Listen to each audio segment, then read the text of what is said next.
زهراء يا زهراء.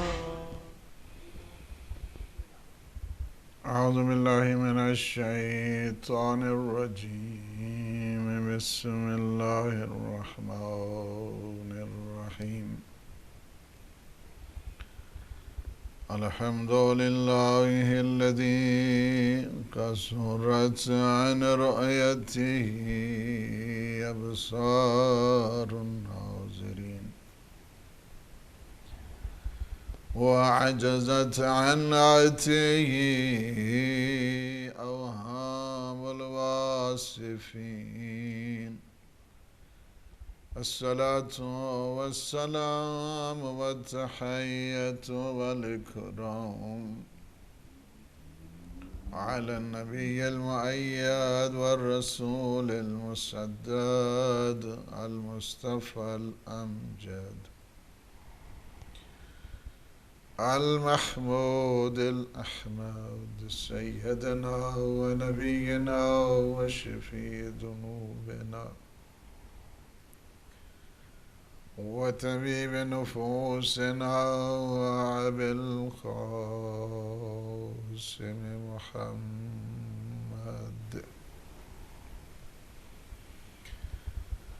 وعلى أهل بيته الطيبين الطاهرين المعصومين المنتجبين الهداة المهديين سيما بقية الله في العالمين. روحي وأرواح العالمين لتراب مقدمه الفداء. أما بعد فقد قالت السيدة سلام الله عليها في خطبة المسجد: وجعل الإيمان فجعل الله الإيمان تطهيرا لكم من الشرك والصلاة تنزيها لكم عن الكبر والزكاة تزكية للنفس ونماء في الرزق. ایام فاطمیہ کی یہ مجالس حقیقت میں اپنی عقیدت اور احترام اور اپنے ایمان کے اظہار کا ایک ذریعہ ہے، اور ہم جو ادارہ ہے لیڈی فاطمہ ایسوسی ایشن پرتگال، ان کے شکر گزار ہیں کہ آج یہ ایام فاطمیہ انہوں نے اس سلسلے میں اہتمام کیا ہے۔ اللہ سبحانہ و تعالی انہیں اجر دے اور سارے اراکین کو صحت اور سلامتی اور بی بی کی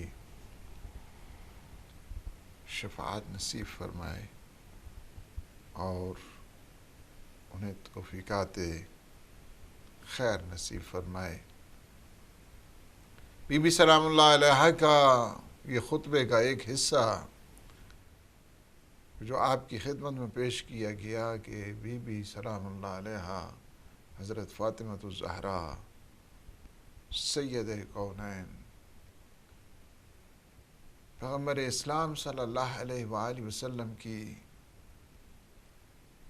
دختر گرامی، جن کی رضا اللہ کی رضا ہے بنص مصطفیٰ،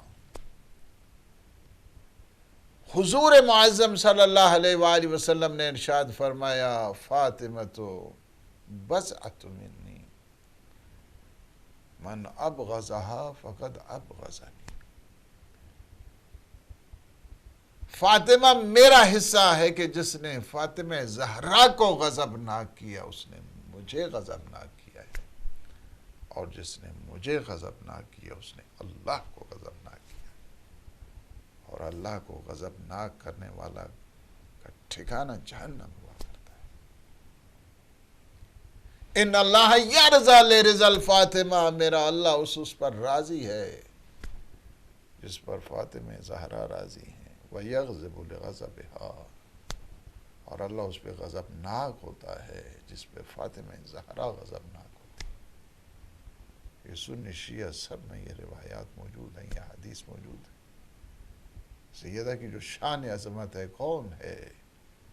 کسی مکتب کا بھی ہے، کسی اسکول آف تھاٹ کا بھی ہے، رسول خدا کی بیٹی کی سب عظمت و جلالت کے قائل ہیں، خواہ سنی ہے، خواہ شیعہ ہے، خواہ دیوبندی ہے، نقشبندی ہے، خواہ وہ بریلوی ہے، جو بھی ہے، سارے کے سارے پیغمبر اسلام کی بیٹی کی جو تزک و احتشام ہے سارے قائل ہیں۔ کون نہیں جانتا کہ حضور جن کے استقبال کے لیے نہ فقط کھڑے ہوتے تھے بلکہ ان کے استقبال کے لیے آگے بڑھا کرتے تھے۔ قام الیہا، یہ حضرت عائشہ ام المومنین کی روایت ہے۔ اس حد تک شان ہے کہ حضور جب دیکھتے تھے سیدہ کو نہ فقط کھڑے ہوتے تھے بلکہ آگے بڑھ کر استقبال کیا کرتے تھے، ویلکم کیا کرتے تھے، رحب بہا کہا کرتے تھے، قبل بین عینیہا کیا کرتے تھے، دونوں آنکھوں کے درمیان بوسہ دیا کرتے تھے۔ وَأَجْلَسَهَا بِمَجْلِسِهِ، حضور جہاں پہ بیٹھے ہوتے تھے وہاں پہ سیدہ کو بٹھایا کرتے تھے۔ اصدق لہجتاً، بی بی ام المومنین فرماتی ہیں کہ سب سے بہترین اگر کوئی لہجہ جو پیغمبر اسلام کے لہجے کے ساتھ صدق و صداقت رکھتا ہے وہ بی بی کا ہے، سیدہ کونین کا ہے، فاطمہ زہرا سلام اللہ علیہا کا ہے۔ ان کی مشی، ان کا چلنا، ان کا اٹھنا بے عین ہی اپنے باپ کی نقش تھی، سیرت تھی، کردار تھا، شان تھی۔ اللہ نے قصیدہ پڑھا، ایسا اگر صداقت کو دیکھنا ہے تو آئے مباہلہ کو دیکھو، اگر ان کی تطہیر کو دیکھنا ہے تو آئے تطہیر کو دیکھو، اگر ان کے انفاق کو دیکھنا ہے تو سورہ حل عطا کو دیکھو، اگر ان کی شان کوثری کو دیکھنا ہے تو سورہ کوثر کو دیکھو، اگر ان کے قرب کو چاہیے تو آئے مودت کو دیکھو، اگر ان کا وصال چاہیے تو آئے قربا کو دیکھو۔ ہر قرآن کی جو آیتیں ہیں قصیدہ بن کے شان سیدہ کا آ رہی ہیں، اور حضور پیغمبر اسلام صلی اللہ علیہ وآلہ وسلم اپنی بیٹی کی شان عظمت کے لیے فرماتے ہیں لو کان الحسن شخصا لکانت فاطمہ، اگر نیکی اور بلائی مجسم صورت اختیار کر جائے تو وہ فاطمہ زہرا کی صورت اختیار کرے گی۔ نماز مجسم صورت میں آ جائے فاطمہ زہرا کی صورت میں آئے گی، روزہ مجسم صورت میں آ جائے تو فاطمہ زہرا کی صورت میں آئے گی۔ اسی طرح حج اور زکوٰۃ اور خمس و جہاد اگر مجسم صورت میں آ جائیں تو فاطمہ زہرا کی صورت میں آئے گی۔ اگر صلہ رحم، باپ کا احترام، امانت داری، صداقت، مجسم صورت اگر اختیار کرے تو وہ فاطمہ زہرا کی صورت اختیار کرے. اور بی بی نے جو ایک عظیم خطبہ کہ جو توحید کے شاہکار ہے، رسالت اور امامت کی جان ہے، جس میں حقوق العباد ہیں، جس میں حقوق اللہ ہیں، جس میں شان مصطفیٰ ہے، شان رسالت ہے، شان امامت ہے، یہ سارا پہلا حصہ ہے اس خطبے کا، جس میں اللہ سبحانہ و تعالیٰ کی تنزیہ ہے، تقدیس ہے، تحمید ہے، تحلیل ہے، اس کی قدوسیت کو بیان کیا گیا ہے، اس کی سبحانیت کو بیان کیا گیا ہے، اس کی ٹرانسینڈنٹ یونٹی آف گاڈ اسے بتایا گیا ہے، اور نبوت کی عصمت کو اجاگر کیا گیا ہے، شان مصطفیٰ کو بتایا گیا، اپنا تعارف کرایا گیا، اپنی اخلاقیات کو بتایا گیا، اپنا طور اور طریقہ بتایا گیا ہے، اپنا نقش زندگی بتایا گیا، اور اس کے بعد یہ بھی بتایا گیا کہ وَاعْلَمُوا أَنِّي فاطمہ، تم جان لو کہ میں فاطمہ ہوں، میرے بابا ہیں پیغمبر مصطفیٰ، تم میں سے کسی کے بابا نہیں، جو بذات خود دلیل ہے کہ بی بی اکلوتی بیٹی تھی پیغمبر اسلام کی، اس خطبے کی نص کے اعتبار کے ساتھ. اور اس کے بعد اخلاقیات کے دروس دیے ہیں. اخلاقیات میں سب سے پہلی چیز جو بتائی گئی ہے، فرمایا فَجَعَلَ اللَّهُ الْإِيمَانَ. بہت غور کریں اور بہت توجہ دیں، جہاں جہاں پہ بھی اس وقت ہمارے دیکھنے والے ہیں اور سننے والے ہیں، بی بی کے نور فاطمی میں شامل ہونے کے لیے جہاں جہاں پہ بیٹھے ہیں صلوات پڑھیں. اللہم صلی علی محمد و آل محمد. تو حضرت فاطمہ الزہرا سلام اللہ علیہا اخلاقیات کا ایک بہت بڑا پیکج ہے، اور فلسفہ ہے احکام کا، فلسفی آف ڈیوائن لا، کوئی نہیں جانتا. احکام کی جو فلسفی ہے، احکام کا جو فلسفہ ہے، احکام کی حکمت ہے، nobody knows except the holy prophet of Islam and his progeny.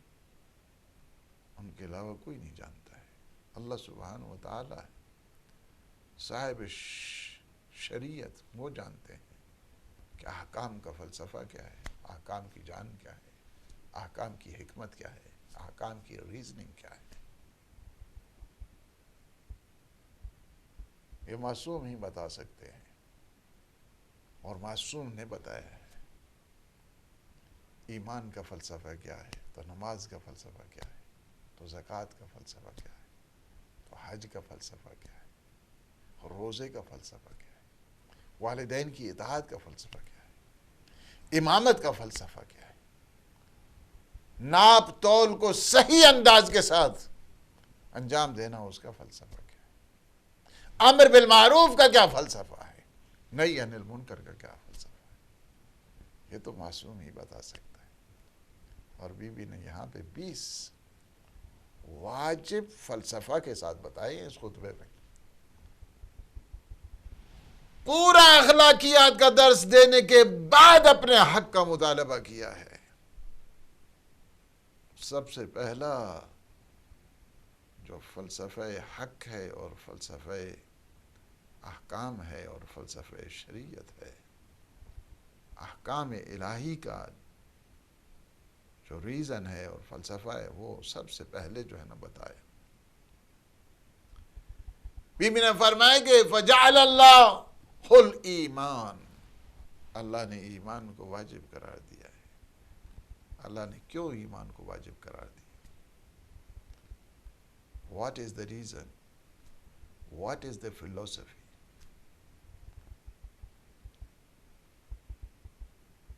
وجہ کیا ہے اس کی؟ کیوں اللہ نے توجہ کریں، بہت ہی امپورٹنٹ جو ہے نا ڈسکشن آقا زادی نے کی ہے، وہ بھی دربار میں. سب سے بہترین جہاد یہی ہوتا ہے کہ کلمۃ حق کے نا عند سلطان جائر، کہ سلطان جائر کے سامنے کلمہ حق کو بیان کرنا ہے. یہ سب سے بہترین جہاد ہوتا ہے، سب سے بڑا جہاد اسی کو کہتے ہیں. اور بی بی نے سب سے پہلے ایمان کے متعلق بتایا، فرمایا کہ فَجَعَلَ اللَّهُ الْإِيمَانَ تَطْهِيرًا لَكُم مِّنَ الشِّرْكِ. اللہ نے ایمان کو جو واجب قرار دیا ہے، the obligation of belief کس لیے ہے؟ تطہیراً لکم من الشرک، تاکہ تمہیں شرک سے بچایا جائے. کتنی بڑی جو ہے نا اس منزل کی طرف جو اخلاقی اقدار ہیں، اخلاقی اہمیت ہے، اس کو نہ فقط دار الاسلام تک رکھنا ہے بلکہ دنیا کے گوش و کنار میں جاؤ اور تبلیغ کرو بی بی کے خطبے کی، بی بی سلام اللہ علیہا کی ان معارف کی، ان احکام کی، ان مفاہیم کی. ایمان پھیل جائے پوری دنیا میں، اور جو پیغام ہے ایمان کا دنیا کے کونے کونے تک پہنچ جائے. یہ ہے ایک چیز،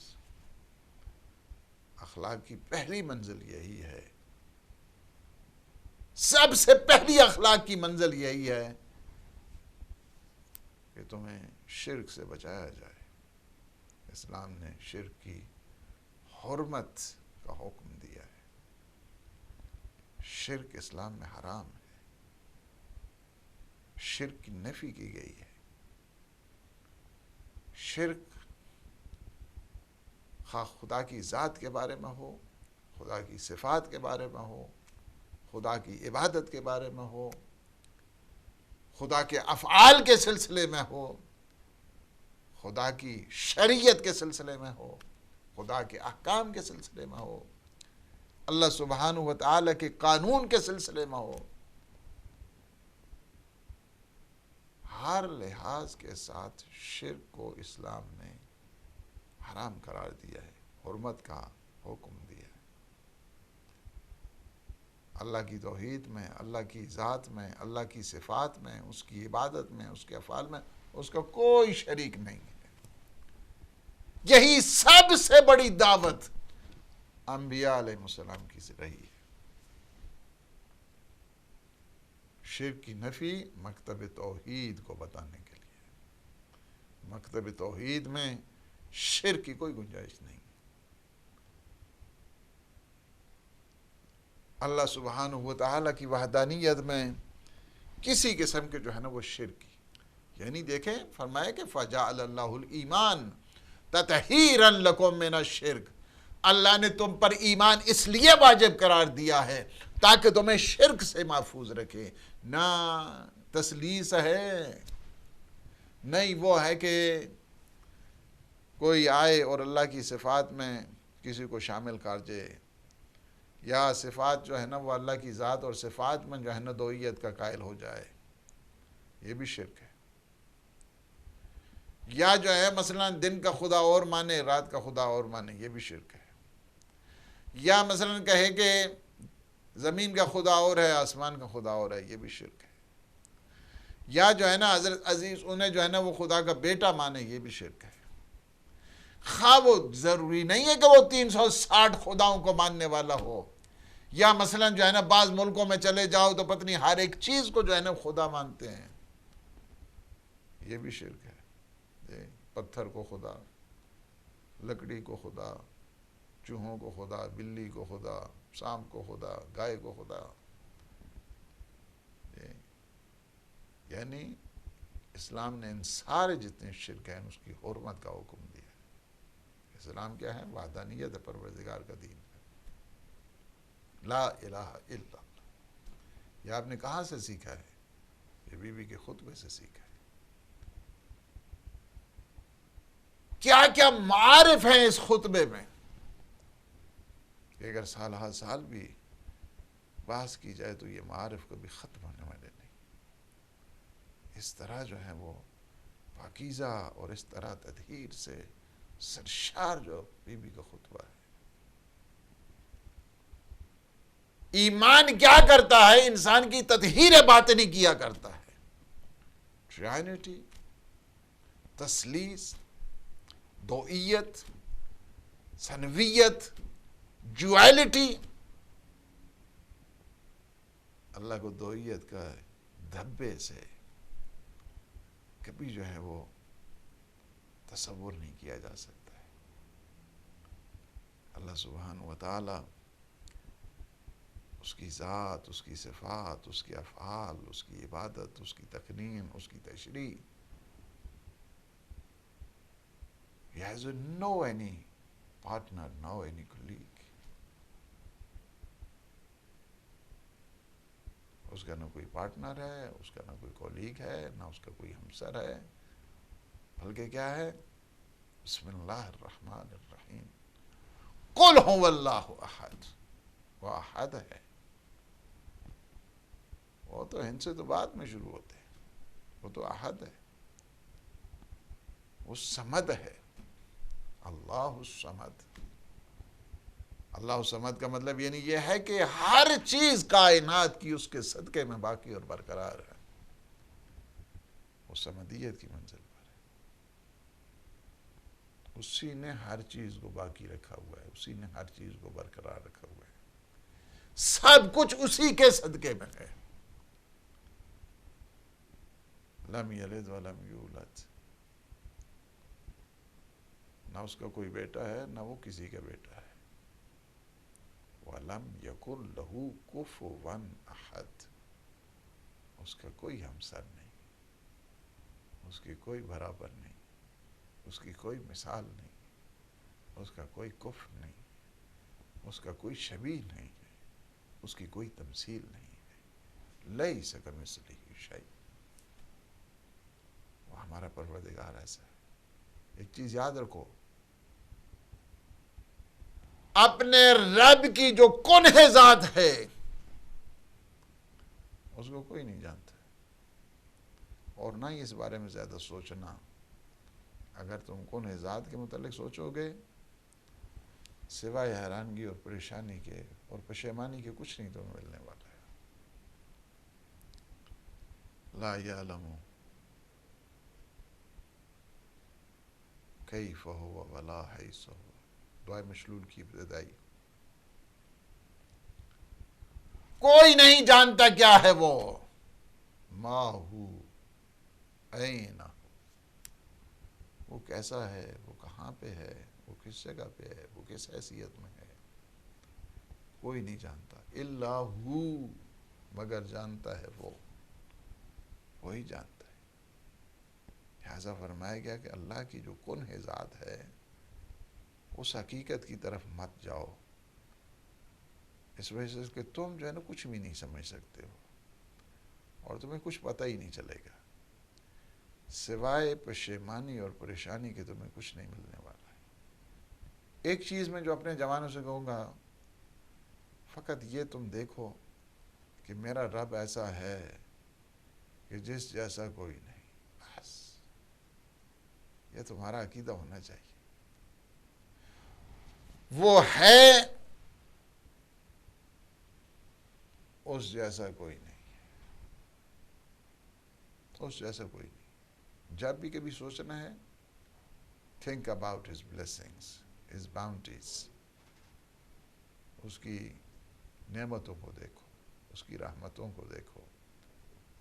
اللہ کے وجود کے متعلق سوچنا. The existence of God, اللہ کی حقیقت, the reality of God, nobody knows. لہذا کن ذات کی طرف نہیں جانا, وہ حجاب ہے. اس کی طرف جاؤ گے سوائے جو ہے تمہیں پریشانی کے کچھ نہیں ملنے والے. اسی وجہ سے الہ کا معنی ایک جو کیا جاتا ہے یعنی معبود, دوسرا جو الہ کا معنی کیا جاتا ہے کہ انسان, وہ حقیقت ہے کہ حیران کر دیتی ہے انسان. میرا رب ہے, اس جیسا کوئی نہیں ہے, لہذا تمہیں جو ہے نا اس طرف جانا. وَجَعَلَ اللَّهُ الْإِيمَانَ تَطْهِيرًا لَكُم مِّنَ الشِّرْكِ, تطہیراً لکم من الشرک. ایمان باللہ کیا کرتا ہے, تمہیں پیوریفیکیشن کی منزل پر لے آتا ہے, تمہیں پیوریفائی کر دیتا ہے, تمہاری تطہیر باطنی کر دیا کرتا ہے, تمہارا تزکیہ نفس کر دیا کرتا ہے. شرک سے ایک بچنے کا, شرک سے بچنے کا ایک راز خود ایمان ہے. اگر تم نے شرک سے محفوظ رہنا ہے تو ایمان باللہ کی منزل پر آ جاؤ. ایمان باللہ کی منزل پر, ایمان پہلی منزل ہے. سارے کے سارے عقائد ایمان ہی میں تو آتے ہیں. توحید ایمان ہے, عدل ایمان ہے, نبوت ایمان ہے, امامت ایمان ہے, یہ سارے عقائد ہیں. قیامت ایمان ہے, توسل ایمان ہے, وسیلے کی باعث ایمان ہے, برزخ ایمان ہے, شفاعت ایمان ہے, یہ سارے عقائد ہیں.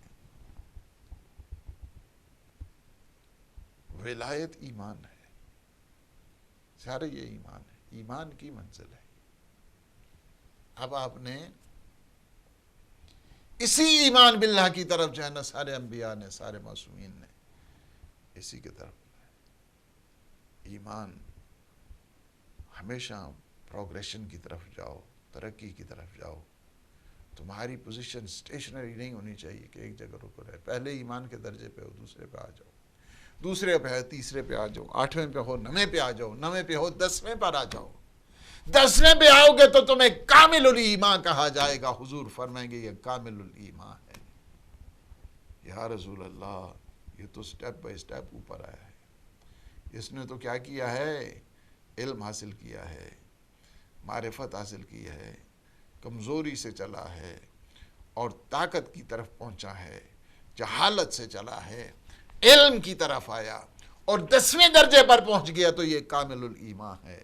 لیکن جس کی ابتدا ہی علم سے ہو, جس کی ابتدا ہی طاقت سے ہو, وہ تو کامل الایمان نہیں. یا رسول اللہ, کچھ لفظ بچا کے رکھیے. فرمائیں گھبراؤ نہیں. جس کی ابتدا جہالت سے ہوگی اور وہ علم کی طرف آئے گا, جس کی ابتدا کمزوری سے ہوگی وہ طاقت کی طرف آئے گا. میں اگر وہ 10ویں درجے پر پہنچ جائے ایمان کے تو میں اسے کامل الایمان کہوں گا. لیکن جس کی ابتدا ہی علم سے ہو کہ سورہ مومنون کی تلاوت کر دے, جس کی ابتدا ہی طاقت سے ہو کہ اجدر کو 2 ٹکڑے کر دے, میں اسے کامل الایمان نہیں کل ایمان قرار دوں گا.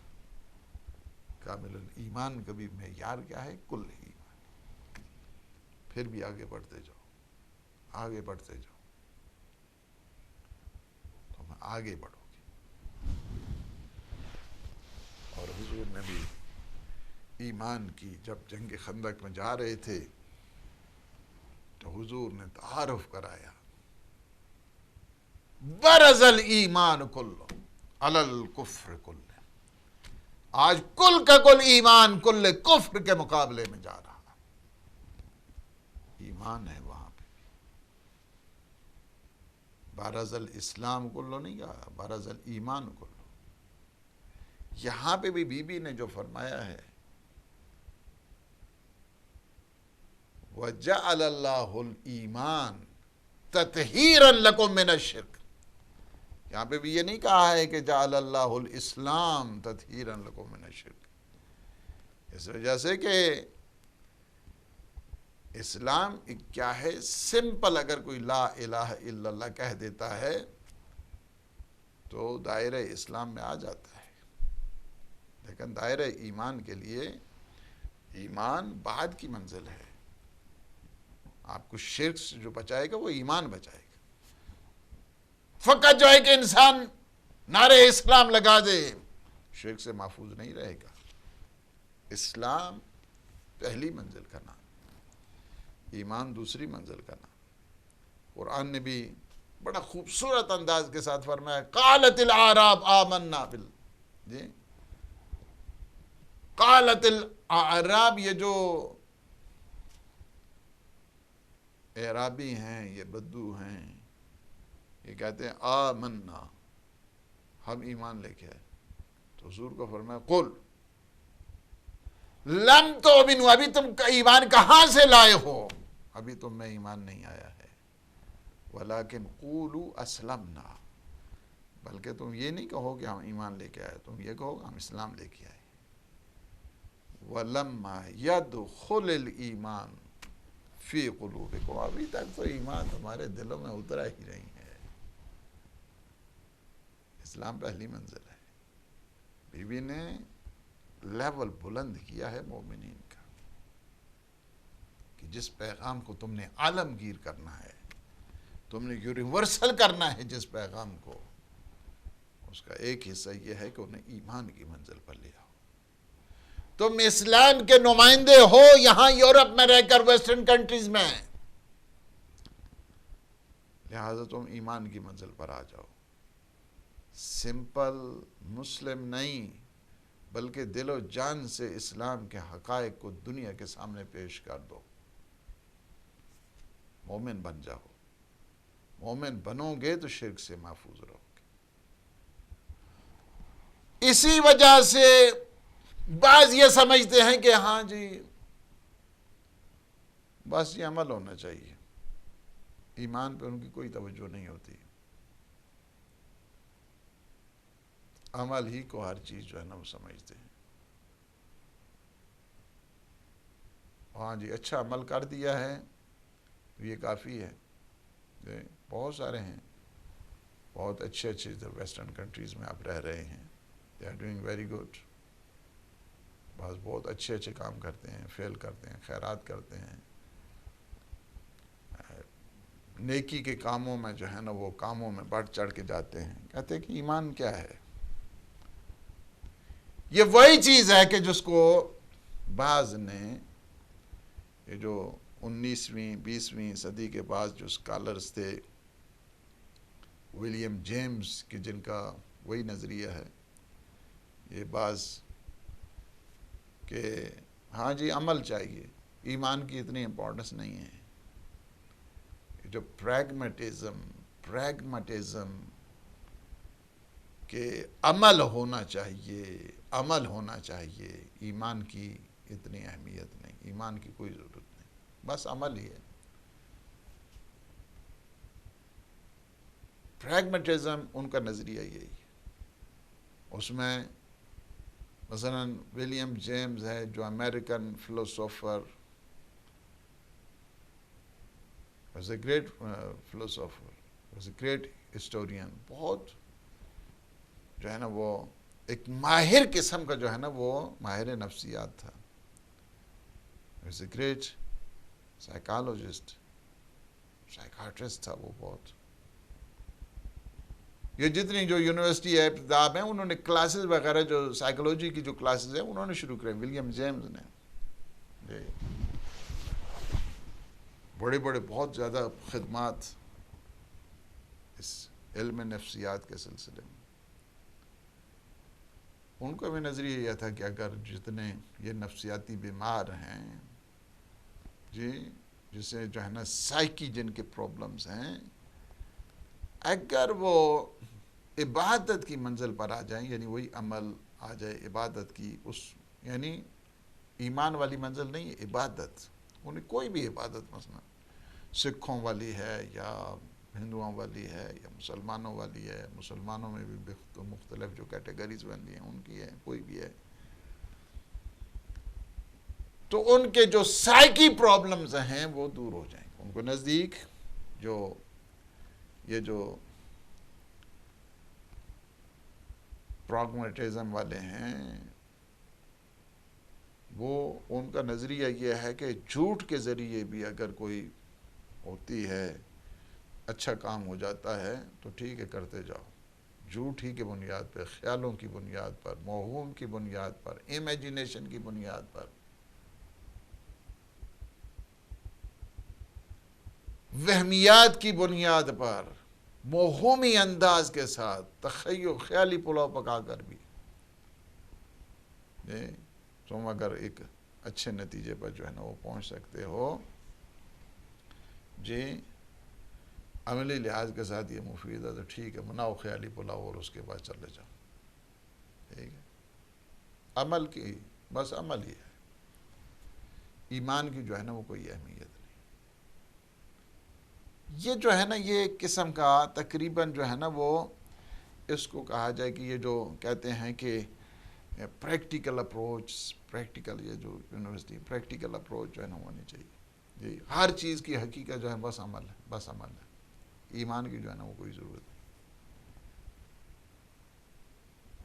یہ جو ہے یہ نظریہ اور یہ عقیدہ، یعنی اگر عقیدہ نہیں ہے اور عمل ہے، اس عمل کی اسلام میں کوئی اہمیت نہیں، کوئی اہمیت نہیں۔ ہم سب سمجھتے ہیں کہ مثلا مادر ٹریسا ہے، بہت زیادہ اچھے کام کیے، شی واز ویری گڈ، اچھے کام کیے ہیں، اچھے کام کیے ہیں، فائن۔ لیکن اگر ایک چیز ہے، میں آپ کو بتا رہا ہوں، کوئی بھی ہے دنیا میں اگر انسان کام کرتا ہے، اگر اس کا نظریہ الہی نہیں ہے، اگر اس کا نظریہ خدائی نہیں ہے، اگر اس کا عقیدہ نہیں ہے، اس کی کوئی اہمیت نہیں ہوتی اس کام کی۔ ٹھیک ہے، اچھا کام ہے، اچھا ہے، لیکن آپ جو ہے نا اس کو قیامت کے دن کہیں کہ ہاں جی اس سے جو ہے نا وہ یہ بہت بڑا مسئلہ ہے کہ بعض ہمارے جوان نہیں سمجھتے ہیں، ویسٹرن کنٹری میں بہت جو ہے نا وہ یہ جو ہے نا ہم پراگمیٹکس ہو چکے ہیں، وہ کہتے ہیں کہ نہیں عمل ہے، عقیدے کی ضرورت نہیں ہے، عقیدے کی ضرورت نہیں، عقیدہ نہیں ہے۔ اسلام کے نزدیک اگر عقیدہ نہیں ہے تو اس عمل کی کوئی خاص وہ اہمیت نہیں ہے۔ ایمان کے بغیر عقیدہ، ایمان کے بغیر عمل، اگر ایمان نہ ہو اور عمل، یہ تھوڑا سا جو ہے نا لیول ان کا نیچے، لیکن اس سے اوپر جو ہے وہ تو خیر ان کے تو خارجیوں کے تو احمقانہ نظریات ہیں نا، ان نظریات میں وہ کہتے ہیں کہ سب چیز جو ہے نا وہ عمل ہے، عمل اگر تم ان کے جو ہے نا وہ اگر کوئی نہیں کرتا ہے تو وہ کافر ہے۔ جی یہ کیا ہیں؟ یہ وہ نظریات ہیں کہ جو تخریبی نظریات جن کو کہا جائے۔ فرض کیا کہ اگر کسی نے نماز نہیں پڑھی تو وہ اس کے خارجیوں کا نظریہ کیا ہے کہ کافر ہے، وہ کافر ہے۔ اسی طرح کوئی بھی عمل ہے نہیں کرتا تو وہ کافر ہے۔ یہ خارجیوں ہے۔ خارجیوں کے مقابلے میں کیا ہے؟ مرجئہ ہے، وہ کہتے ہیں عمل کی ضرورت نہیں، وہ کہتے ہیں عمل کی ضرورت نہیں، بس ایمان ہونا چاہیے تھا جناب، بات ٹھیک ہے جناب، سب چیز ٹھیک۔ وہ ایمان کہاں پہ آگے جس میں عمل نہیں؟ لہذا جو معصومین علیہ السلام نے فرمایا کہ اپنے بچوں کو بچاؤ ان مرجئہ سے، کہ تمہارے بچوں کے ذہنوں کو کہیں یہ مرجئہ آ کے پکڑ نہ لے، یعنی جو کہتے ہیں کہ ہاں جی ایمان ہونا چاہیے تھا جناب، عمل دی تو کوئی لوڑ نہیں۔ اچھا، وہ نظریہ غلط۔ یہ نظریہ بھی غلط ہے کہ عمل ہی عمل ہونا چاہیے اور ایمان کی ضرورت نہیں۔ یہ نظریہ بھی انحرافی نظریہ ہے۔ یہ جو ہے نا اس میں ہیڈن ڈیویشن ہے کہ جس کو سادہ انسان جو ہے نا وہ جب سمپل لے میں اس کو جو ہے نا وہ نہیں سمجھتے ہیں کہ یہ کہاں کے اوپر جو ہے نا وہ ڈنڈی چل رہی ہے۔ میں آپ کو سمپل سادہ الفاظ میں جو ہے نا بتا دوں کہ اسلام کیا کہتا ہے۔ اسلام کہتا ہے کہ ایمان کے ساتھ عمل ہو، عمل کے ساتھ ایمان ہونا چاہیے۔ اگر وہ نہیں ہے تو قابل قبول نہیں. ممکن ہے کہ وہ عمل اس کا اچھا ہو، دنیا میں اللہ اس کو جزا دے دے، لیکن آخرت میں اس کو کچھ نہیں ملنے والا ہے. بی بی سلام اللہ علیہ نے سید کونین نے اس ایمان کے متعلق بتایا کہ جس میں عمل ہے، جو انسان کو شرک سے محفوظ رکھ سکے، وہی ایمان چاہیے. اس وجہ سے ایمان اگر ہو اور عمل نہ ہو، اس ایمان کا کوئی فائدہ نہیں. عمل ہو اس میں ایمان نہ ہو جی تو اس عمل کا بھی کوئی فائدہ نہیں. ایمان کے ساتھ عمل چاہیے، عمل کے ساتھ ایمان چاہیے، تب جو ہے نا وہ نجات ہے. اگر عمل ہی عمل ہے، ایمان اس میں نہیں ہے، تو اس کے اعمال کی ویلیو اس خاکستر کی طرح ہے کہ جس طرح فرمایا گیا مثل الذین کفروا بربہم اعمالہم کرماد اشتدت بہ الریح فی یوم عاصف لا یقدرون مما کسبوا علی شیء. ایمان کے بغیر جو عمل ہے اس کی مثال اس خاکستر کی طرح ہے جیسے شدید قسم کی آندھی آئے اور اسے جو نہ اڑا کے لے جائے اور انسان کے ہاتھ کچھ نہ لگے، انسان کے پاس کچھ بھی نہ رہے، اور وہ سارے کا سارے جو ہے نا وہ اس کی وہ جو خاکستر ہے ساری کی ساری ہوا میں منتشر ہو جائے اور اس کا اثر بھی باقی نہ رہے. اسی طرح ہے وہ لوگ کافر کہ جو اعمال کرتے ہیں، کیونکہ ان کے پاس ایمان نہیں، اس وجہ سے کہ اس کو نہ وہ جمع کر سکے ہیں اور نہ اس کو محفوظ کر سکے. ایمان ہے کہ جو انسان کے عمل کو محفوظ کرتا ہے، لہذا ایمان کے ساتھ عمل ہونا چاہیے. وہ عمل قابل قبول ہے کہ جو ایمان کے سائے میں ہے، کل ایمان کے سائے میں ہے، وہ عمل قبول ہے. اسی وجہ سے عمل کی جو اہمیت ہے وہ ایمان کے سائے میں ہے، ایمان کے سائے میں. تب وہ جا کر جو ہے نا وہ خدا تک پہنچتا ہے. جب وہ جا کر عمل ایک انسان اس لیے کرے کہ ہاں جی ماشاءاللہ لوگ مجھے اپریشیٹ کریں، عمل اس لیے کرے تاکہ لوگ جو ہے نا میری واہ واہ کریں، عمل اس لیے کرے تاکہ لوگوں میں مقبولیت آ جائے، عمل اس لیے کرے تاکہ لوگوں میں جو ہے نا وہ پاپولیرٹیز آ جائے، عمل اس لیے کرے کہ تاکہ نیم اور فیم جو ہے نا وہ کمایا جائے.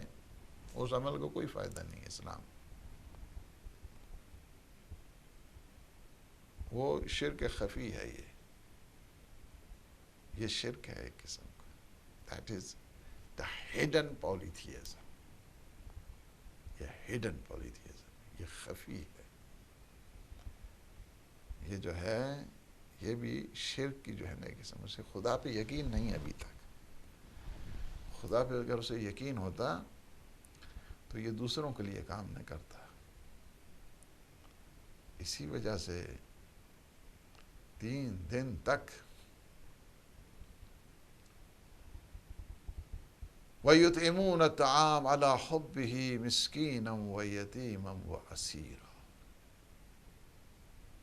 إِنَّمَا نُطْعِمُكُمْ لِوَجْهِ اللَّهِ لَا نُرِيدُ مِنْكُمْ جَزَاءً وَلَا شُكُورًا. 3 دن تک مسلسل یطعمون الطعام علی حبہ مسکینا ویتیما واسیرا. مسکین کو کھلایا، یتیم کو کھلایا، اسیر کو کھلایا. تفسیر مجموع البیان میں ہے کہ یہ جب بعد میں بھی اہل بیت اطہار علیہ السلام کو یہ ملے تو کبھی بھی زندگی پوری یہ نہیں کہا ان کو کہ تم آئے تھے ماشاءاللہ اس ٹائم اور تمہاری وجہ سے ایک پوری سورہ ہماری شان میں نازل ہو گئی ہے، جسے سورہ دہر کہتے ہیں. ساری زندگی جو ہے نا ان کو ریمائنڈ نہیں کرا. اس وجہ سے جب آپ کام خدا کے لیے کریں گے تو آپ کو دنیا کی ضرورت نہیں ہے. بلکہ کیا کہا، یطعمون الطعام علی حبہ مسکینا و یتیما و اسیرا انما نطعمکم لوجہ اللہ لا نرید منکم جزاء ولا شکورا۔ ہم تم سے کوئی شکر گزاری نہیں چاہتے، ہم تم سے کوئی واہ واہ نہیں چاہتے، ہم تمہاری کوئی تعریف نہیں چاہتے، ہم تمہاری کوئی تمجید نہیں چاہتے، نہ تم سے کوئی جزا چاہتے ہیں۔ ہم نے تو اپنے رب کے لیے کیا ہے، ہم نے آقا و مولا کے لیے کیا ہے، رب ذوالجلال کی خاطر کیا ہے، خوشنودی پروردگار کی خاطر کیا ہے، وجہ الہی کی خاطر کیا ہے۔ 3 دن تک مسلسل فاقے میں رہ کر نظر کو پورا کیا، 3 دن تک مسلسل پانی سے افطار ہو رہا ہے اور پانی سے ہی سحری ہو رہی ہے۔ یہ تو 3 دن تھا باب فضائل، فضائل کی وہ منتہا ہے۔ اور دوسری طرف دیکھیں، جس طرح فضائل کی منتہا ہے، اسی طرح مصائب کی بھی منتہا ہے۔ اس طرح حضور نے فرمایا کہ مجھے اس طرح اذیتیں دی گئیں، اتنی اذیتیں کسی نبی کو نہیں دی گئیں، کسی نبی کو اتنی اذیتیں نہیں پہنچی۔ کس قدر فضائل ہیں اور کس قدر مصائب ہیں۔ فضائل کے وہ باب اور مصائب کا باب سے شروع ہوتا ہے کہ جس بیٹی کے لیے حضور کھڑے ہو جایا کرتے تھے، جس بیٹی کا استقبال کیا کرتے تھے،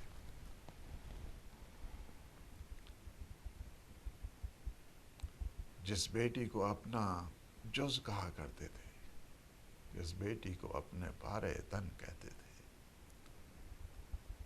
جس بیٹی کو اپنا ثمرۃ فؤادی، میرے دل کا میوہ کہا کرتے تھے، گلدستہ دل کہا کرتے تھے، سیدۃ النساء العالمین کہا کرتے تھے، جس بیٹی کے دروازے پہ آ کر آیتیں پڑھا کرتے تھے، جس بیٹی کے دروازے پہ آ کر صلوات پڑھا کرتے تھے، جس بیٹی کے دروازے پہ آ کر آئے تطہیر کی تلاوت کیا کرتے تھے، اس دروازے پہ مسلمانوں نے کیا کیا ہے؟ مسلمانوں نے اس دروازے کو جلا دیا، مسلمانوں نے اس دروازے کو دھکے دیے، نہ فقط دروازے کو دھکے دیے، جن کے لیے حضور کھڑے ہوتے تھے، ہاں بین الدار والجدار، بی بی در و دیوار کے درمیان ہے۔ بیٹی کا تو اتنا احترام کرتے تھے حضور، مسلمانوں کو بتا کے گئے تھے کہ یہ کوئی عام دروازہ نہیں ہے، یہاں پہ میں آ کر دق الباب کرتا ہوں، یہاں تو فرشتے آ کر تعظیم کیا کرتے تھے۔ ایک گھر تو وہ ہے کہ جہاں پہ جبرائیل آ کر چکی چلایا کرتے ہیں، چکی پیسا کرتے تھے، جہاں پہ آ کر جھاڑو دیا کرتے ہیں، یہ تو وہ دروازہ ہے، یہ تو وہ گھر ہے۔ لیکن مسلمانوں تمہیں کیا ہو گیا ہے؟ رسول کی بیٹی ہے، جن کے احترام کے لیے حضور کھڑے ہو جایا کرتے تھے۔ آخر میں ایک دفعہ کیا ہوا کہ بی بی نے آواز دی، فضا آ جاؤ، میرا محسن شہید ہو گیا ہے۔ کہتے ہیں کہ پیغمبر کی وفات کے بعد 75 دن یا بعض روایتوں میں 95 دن جب پتہ چلا، ایک دفعہ آقا زادی نے کیا کیا، کہا ہے ام ایمن اس طرح کرو کہ جب تک میری تسبیح کی آواز آتی رہے سمجھ جانا کہ زہرا مرضی ابھی زندہ ہے، جب آواز ختم ہو جائے تو اس طرح کرنا، سمجھ جانا، لیکن اس سے پہلے میں نے کھانا تیار کر دیا ہے، میرے بیٹے جب آ جائیں سب سے پہلے انہیں کھانا دینا، اس کے بعد میرا بتانا۔ کہتے ہیں کہ جب حسنین شریفین آتے ہیں، ایک دفعہ ام ایمن آگے بڑھ کر کہتی ہے بیٹو تمہارے لیے کھانا تیار ہے، تم کھانا کھا لو۔ ایک دفعہ امام حسن اور امام حسین نے کہا میں ایمن آپ نے کبھی دیکھا ہے کہ ہم نے ماں کے بغیر بھی کبھی کھانا کھایا ہو؟ کہتے ہیں یہ اطلاع ملتی ہے امام مسجد میں ہیں، ایک دفعہ اٹھتے ہیں تو گر جاتے ہیں، دوسری دفعہ اٹھتے ہیں تو گر جاتے ہیں، اس طرح گریا ہے، اس طرح بکا ہے۔ ایک آدمی کہتا ہے یا علی آپ بیوی کے لیے اتنا گریا کر رہے ہیں؟ فرمایا زہرا جیسی کسی کی بیوی نہیں ہے، یہ زہرا سیدۃ النساء العالمین ہے۔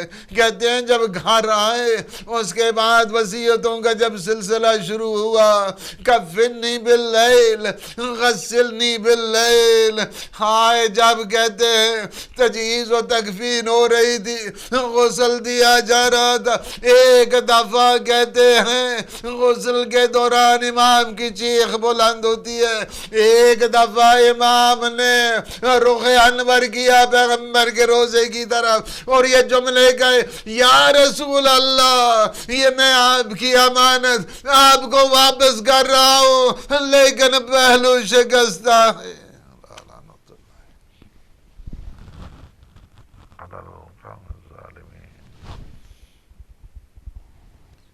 وسيعلم الذين ظلموا أيام ينقلبون۔ خدایا بحق محمد و آل محمد ہماری اس عبادت کو اپنی بارگاہ میں منظور مقبول فرما۔ پروردگار سیدہ سلام اللہ علیہ کی عظمت و جلالت کے صدقے میں ہمارے جہاں جہاں پہ بھی مومنین اس وقت دیکھ رہے ہیں، سن رہے ہیں، حاجات رکھتے ہیں، یا اللہ ان سب کی حوائج شرعیہ کو پورا فرما، جو پریشان حال ہیں ان کی پریشانیاں دور فرما۔ پروردگار جو مومنین مومنات مریض ہیں بیمار کربلا کی صدقے انہیں صحت سلامتی عطا فرما۔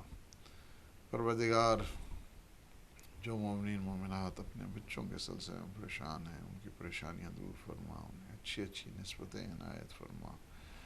خدایا بحق محمد و آل محمد لیڈی فاطمہ ایسوسی ایشن پروردگار اس میں تعالی ترقی انہیں نصیب فرما، کہ جتنے بھی خدمت گزار ہیں دامیں درہم سخن ہیں پروردگار ان سب کی توفیقات خیر میں اضافہ فرما۔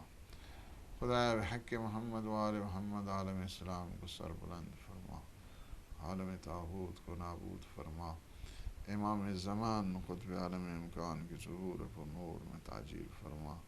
اللہم عجل لولیک الفرج، اللہم صلی علی محمد۔